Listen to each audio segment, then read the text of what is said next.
Halo teman-teman, selamat datang kembali di channel ini. Kali ini gue akan melanjutkan pembahasan tentang light novel Mondai Jitachi ga Isekai Kara Desuyo. Ini adalah lanjutan dari video sebelumnya. Jadi, bagi yang belum nonton video sebelumnya, silakan nonton terlebih dahulu. Oke, langsung saja kita mulai pembahasannya.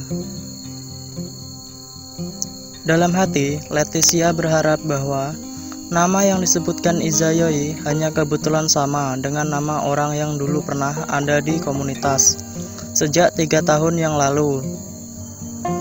Izayoi mandi untuk beristirahat setelah membaca 9 dari 10 dokumen yang ditinggalkan oleh Kanaria. Izayoi mengenang masa lalunya dengan Kanaria, seperti pergi ke air terjun terbesar ketiga di dunia untuk menantang iblis yang bersembunyi di sana. Izayoi mengingat bahwa Kanaria juga selalu membawa Izayoi ke lokasi yang Izayoi inginkan, seperti mengunjungi tepi sungai yang indah, air terjun terbesar, kota air, gunung Kilimanjaro, gunung Everest, gunung Fuji, atau tempat-tempat lainnya. Adapun satu waktu Izayoi meminta untuk melihat medan perang. Kanaria membawa Izayoi ke tempat paling menyedihkan dari semuanya. Dan dalam akhir perjalanan, Kanaria berkata bahwa dia tidak akan membawa Izayoi ke tempat seperti itu lagi. Dan jika Izayoi ingin melihat medan perang lagi, maka dia harus menggunakan kakinya dan tekadnya untuk pergi sendiri. Kanaria pergi meninggalkan Izayoi dengan marah. Dan oleh karena itu, Izayoi juga bersumpah untuk tidak melangkah ke medan perang selama Kanaria masih bernafas. Izayoi melanjutkan membaca dan menyisakan 60 halaman tersisa. Izayoi membaca dengan hati-hati ke setiap kata dan baris untuk menemukan setiap kesalahan tata bahasa atau ejaan. Izayoi yang menangkap pemandangan pada baris terakhir dari sisi lain dari halaman terakhir yang dipegangnya. Di sana tertulis tanggal dan waktu yang ada dalam jam tangan digital yang sedang dikenakan. Di sana tertulis tanggal 5, bulan 5, pukul 3.49 menit 48,27 detik. Izayoi yang melihat angka itu secara refleks melihat ke arah jam yang sedang ia kenakan. Ia terkejut karena angka yang terlihat pada jam digital tersebut sama dengan angka yang ada dalam buku atau dokumen yang ditinggalkan oleh Kanaria. Untuk secara akurat memprediksi tindakan Izayoi sampai detik ini bukanlah hal yang bisa dilakukan oleh orang normal. Izayoi yakin bahwa 60 halaman yang tersisa mengandung kejutan terakhir Kanaria untuknya dan melanjutkan membaca. Izayoi mulai berdiri dengan semangat dan mengamati sekelilingnya untuk memastikan bahwa tidak ada kamera mata-mata atau perangkat yang mencurigakan lainnya. Tentu saja, dia tidak menemukan salah satu dari mereka. Namun, ada satu orang yang mencurigakan. Orang itu adalah orang yang menyerahkan dokumen itu kepada Izayoi. Orang itu menantang Izayoi untuk bermain game, dan orang itu akan menjadi host dalam game kali ini. Dalam situasi yang tidak memiliki tanda-tanda peringatan, semua dokumen mulai bergetar dan mulai berpindah dan mendarat di berbagai tempat di sekitar rumah asuh Kanaria, seperti halaman, atap, koridor, ruang tunggu, kamar, dan ruang tamu. Fenomena ini membuat Izayoi sedikit bingung. Izayoi merasa pertanda yang buruk dan bergegas keluar dari ruangan dan menuju ruang tunggu di pintu masuk. Dia kemudian pergi untuk memeriksa kamar Homura dan Shizuku juga dan menuju ke kamar lain dan semua tempat, namun tidak ada tanda-tanda ada orang yang ada di sekitar. Izayoi terkejut dengan perkembangan ini dan melihat jam yang menunjukkan waktu pukul 16.00 dan juga waktu di saat semua orang yang ada di dalam rumah asuh Kanaria menghilang. Kembali ke Underground City, Kasukabe yang mengkhawatirkan tentang handphone Izayoi segera bergegas menuju ke penginapan. Kasukabe menerbangkan puing-puing yang ada di sana dengan anginnya dan menemukan handphone milik Izayoi yang sudah rusak. Kasukabe merasa tertekan karena menurut Kasukabe itu adalah headphone yang berharga milik Izayoi, yang bahkan Izayoi menyerahkan posisinya kepada Kasukabe untuk mengikuti festival demi mencari headphone miliknya. Sala mengundang komunitas No-Name dan Will-O-Wisps untuk mendiskusikan tentang serangan yang dilakukan oleh para Titan. Sala berpikir jika ini adalah serangan balas dendam dari Demon Lord 10 tahun yang lalu.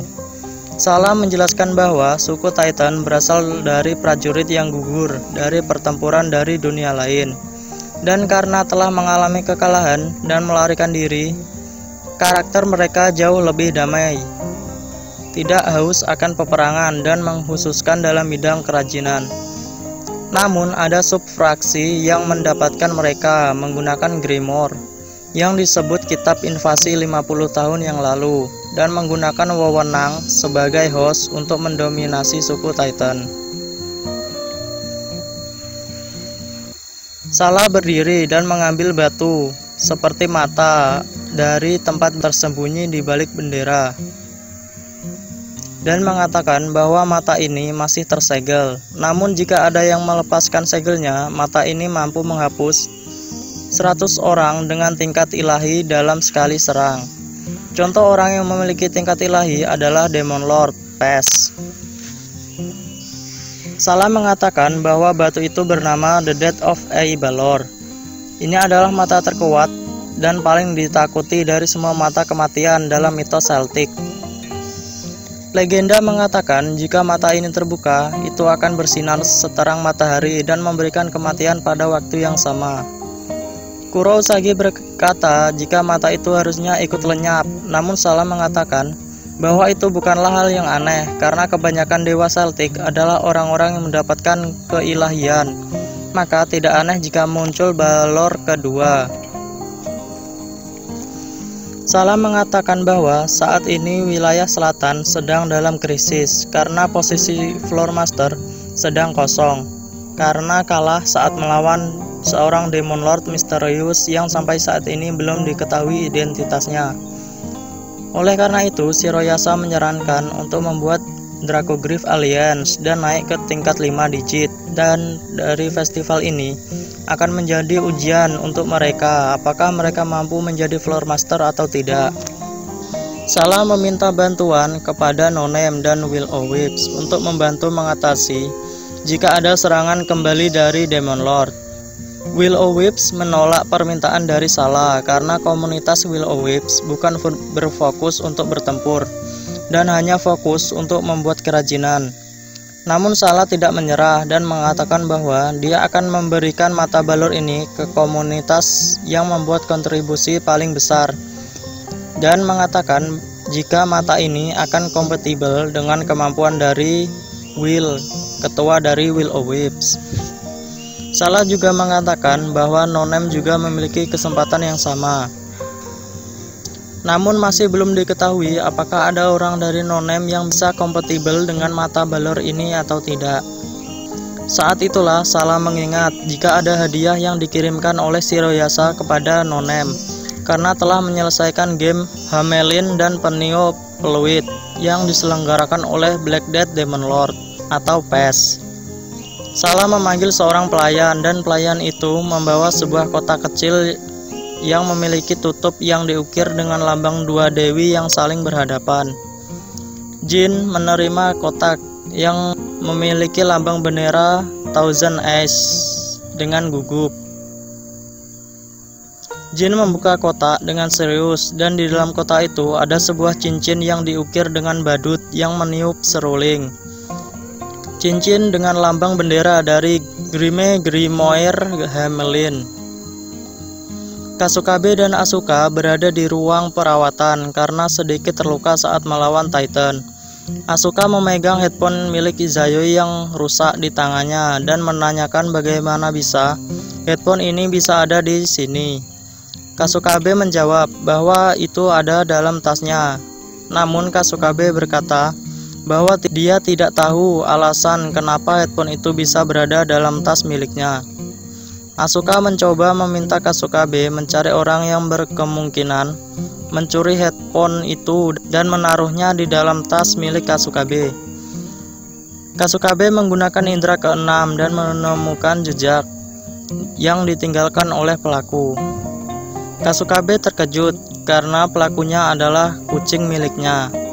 Kasukabe memerahi kucing miliknya lalu meminta Asuka untuk membantunya mencari cara agar bisa memperbaiki headphone milik Izayoi. Karena dia pikir di dunia Little Garden harusnya ada cara ajaib yang bisa melakukannya. Izayoi masih melanjutkan permainannya dengan orang yang menggunakan jas swallowtail, memakai topi dan kacamata. Izayoi sedikit mengetahui tentang ciri-ciri orang seperti itu dan menganggap bahwa dia adalah dewa yang bertanggung jawab atas hidup dan mati, yaitu Baron Croix, yang berasal dari kepercayaan sebuah agama di Amerika. Meskipun Izayoi telah memiliki banyak petunjuk tentang game ini, Izayoi masih ragu-ragu akan beberapa hal. Izayoi mengatakan apa yang ada dalam pikirannya kepada Baron. Baron pun memberi beberapa petunjuk pada Izayoi. Namun Izayoi masih tetap ragu dengan dirinya sehingga belum menemukan jawaban yang dicari olehnya. Baron sedikit kecewa dengan Izayoi karena masih belum bisa menjawab teka-teki dari dirinya dan berkata bahwa tidak heran mengapa Kanaria sedikit khawatir kepada Izayoi. Baron merendahkan Izayoi karena Baron menganggap Izayoi sangat membosankan. Meskipun Izayoi memiliki kekuatan yang kuat, namun Baron merasa jika Izayoi memiliki keinginan untuk hidup normal, sehingga dia menganggap bahwa kekuatan Izayoi telah dibatasi oleh segel mental Izayoi. Baron Croix menghentakkan kakinya ke lantai, dan saat itulah dia memecahkan semua kaca dari bangunan tersebut dan berkata bahwa dia akan membawa Izayoi ke alamnya yang disebut The Crossroad of Life and Death. Angin kencang bertahap menghempaskan kaca dan menghancurkan dinding-dinding bangunan. Tidak lama setelah itu, lantai dari ruangan itu pun ikut menghilang dan Izayoi mengetahui jika dia jatuh ke udara. Meskipun Izayoi jatuh dalam kegelapan yang seharusnya diisi oleh teror dan kecemasan, namun Izayoi dipenuhi dengan perasaan gembira yang luar biasa. Setelah beberapa saat, Izayoi melihat tanah yang mulai merekonstruksi dan di saat yang sama, proyeksi bermunculan untuk membentuk banyak menara abu-abu dan alasnya. Namun setelah melihat lebih dekat, Izayoi menyadari bahwa di sana tidak ada langit dan menara yang Izayoi lihat sebelumnya telah tergantikan oleh gedung-gedung pencakar langit yang dibangun di sebuah kota. Izayoi merasa pemandangan di depannya adalah miniatur karena di sana tidak ada tanda-tanda kehidupan. Baron Croix muncul di salah satu gedung dan berkata kepada Izayoi bahwa ini adalah dunia yang saya ciptakan khusus untuk Izayoi. Dan mulai sekarang saya adalah lawan untuk Izayoi. Jadi Izayoi tidak perlu lagi menahan kekuatannya karena saya ingin melihat kekuatan Izayoi dengan matanya sendiri. Baron masuk ke dalam bayangan dan menyerang Izayoi. Izayoi yang telat bereaksi, dia dijatuhkan oleh Baron ke lantai. Izayoi mencoba meraih tangan dari Baron, namun Baron menghilang lagi dan muncul di belakang Izayoi. Baron merendahkan Izayoi dan kemudian menendangnya ke atas. Izayoi terlempar menembus beberapa atap gedung. Baron kembali masuk ke dalam bayangan dan mengejar Izayoi yang terlempar. Baron bergumam bahwa apakah kekhawatiran Kanaria akan menjadi kenyataan jika dia mengirim Izayoi ke dunia Little Garden. Izayoi berteriak kepada Baron dan melemparkan bangunan ke arah Baron dengan kecepatan yang sangat tinggi, sehingga Baron tidak dapat menghindarinya atau masuk ke dalam bayangan. Baron mengangkat tangan kanannya dan melepaskan kegelapan ke depannya. Bangunan yang dilemparkan oleh Izayoi hancur seketika setelah menyentuh aura gelap itu. Izayoi melihat Baron menggunakan sikap defensif dan menanyakan apakah serangan sebelumnya memberikan luka yang fatal kepadanya. suara Izayoi bergema di dalam gedung. Dan yang mengejutkan adalah Izayoi terlihat baik-baik saja. Mungkin ada debu yang menempel di bajunya, namun kenyataannya Izayoi tidak mendapatkan cedera yang fatal. Izayoi mulai bersemangat kembali setelah sudah beberapa lama dia tidak merasakannya, dan melompat ke arah Baron dan membalas Baron dengan menjatuhkan Baron ke lantai dan menendangnya ke atas dan menabrak sekitar 12 atap. Baron berdiri dari puing-puing dan membentangkan kedua tangannya. Ia melepaskan aura kegelapan ke sekitar lingkungan yang secara bertahap meluas. Sementara Baron melepaskan kegelapan sebagai tanda dia adalah dewa kematian, Izayoi melihat jam dan dia bergumam pelan. Apakah dia bisa berhasil dalam waktu seperti itu? Dan keduanya pun mulai kembali dalam pertarungan sengit mereka. Bangunan gedung mulai runtuh secara bertahap karena pertarungan keduanya. Meskipun Izayoi dan Baron terlihat mulai terengah-engah, tidak ada tanda-tanda goresan pada mereka. Di satu sisi, Izayoi memiliki tubuh yang sangat luar biasa, sehingga serangan yang dilancarkan oleh Baron tidak dapat melukai tubuh Izayoi. Dan di sisi lainnya, Baron adalah seorang dewa. Dia bisa meregenerasi atau memulihkan tubuhnya dengan cepat. Saat mereka mengambil jeda untuk bertarung, Baron bertanya kepada Izayoi tentang tubuhnya yang tidak mempan terhadap kutukan kematian yang diberikan olehnya. Izayoi yang mendengarnya, sebenarnya dia sangat terkejut karena tubuhnya mampu memantulkan kutukan. Izayoi melihat jam miliknya dan waktu menunjukkan pukul 17.58, yang artinya permainan sebentar lagi akan selesai. Baron terlihat kecewa karena nada bicara Izayoi seperti dia akan menyerah. Izayoi mengingat kata Kanaria, yaitu hadapi perasaan Anda dengan tenang. Kanaria selalu mengucapkan kata-kata itu saat mereka sedang bepergian ke seluruh benua. Kanaria ingin Izayoi untuk mengagumi dan menghargai semua yang ada di dunia ini. Karena Kanaria ingin menanamkan perasaan itu ke Izayoi agar Izayoi tidak menghancurkan dunia. Kanaria telah memanfaatkan metode menunjukkan keindahan dunia untuk menyegel kekuatan Izayoi. Baron bertanya kepada Izayoi, apakah akhirnya dia akan menyerah? Izayoi tersenyum kecut sambil menatap langit. Dan di sisi lain, Baron telah mendapat pukulan telak yang tidak terduga olehnya. Baron merasakan untuk pertama kalinya bahwa Izayoi menatapnya dengan tatapan yang serius. Baron menanggapi Izayoi dan dia kemudian melepaskan topinya dan menunjuk ke titik pusat dari dunia yang telah ia ciptakan. Kemudian dunia itu mulai bergetar dan menyusut secara bertahap dan tidak ada lagi jalan keluar dari sini. Jika Izayoi ingin lolos, maka dia harus mengalahkan Baron ataupun menghancurkan dunia ini. Dan Izayoi merasakan kecemasan dalam dirinya.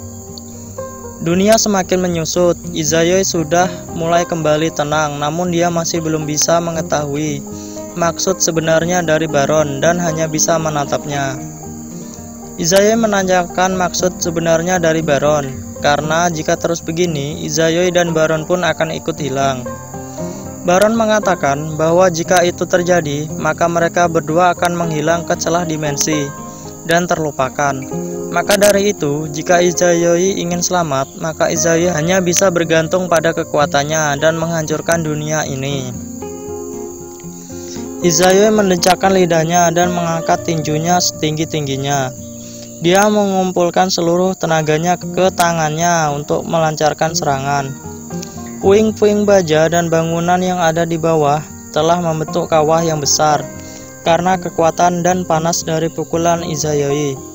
Meskipun kawah itu cukup besar, namun kawah itu segera ditelan oleh bumi yang menyusut dan menghilang tanpa jejak. Meskipun Izayoi menyerang beberapa kali, namun itu masih belum cukup kuat untuk menembus segel dari dunia ini. Baron berkata, jika Izayoi tidak menembus dunia ini, maka anak-anak yang telah hilang akan ikut mati. Lalu Izayoi lagi dan lagi menggunakan kekuatannya untuk menghancurkan dunia ini. sampai tangannya berdarah dan beberapa tulang retak. Baron yang kehilangan kesabaran, ia memberi petunjuk kepada Izayoi untuk menggunakan gift yang dia miliki. Izayoi yang tampaknya bingung dengan perkataan dari Baron, bertanya kepada Baron apa yang dimaksud oleh Baron. Baron berkata bahwa jika Izayoi bisa menggunakan gift miliknya dengan baik, maka untuk menghancurkan segel dari dunia ini cukup mudah. Izayoi yang sebelumnya sudah sempat hampir putus asa, kini dia kembali bersemangat. Di dunia sebelumnya, Izayoi tidak pernah menggunakan kekuatan penuhnya untuk menghindari hancurnya dunia. Dan mungkin karena itu, alam bawah sadar Izayoi membatasi kekuatan yang dipakai oleh Izayoi. Namun sekarang, dia ada di dunia buatan dan telah diperbolehkan untuk menggunakan kekuatan penuhnya. Sehingga Izayoi mulai bersemangat dan mulai mengangkat tangannya lagi. Izayoi merasakan perasaannya yang melambung di dadanya, dan secara alami menarik kekuatan dari dalam dirinya sendiri. Pada saat itu muncul seberkas cahaya dari tangan Izayoi, dan itu dengan mudah merobek langit dan bumi. Bergerak di celah-celah robekan, Izayoi melompat keluar dari dunia buatan itu. Oke, sekian pembahasan untuk part kali ini. Terima kasih sudah menonton, dan sampai jumpa di video-video selanjutnya. Bye-bye.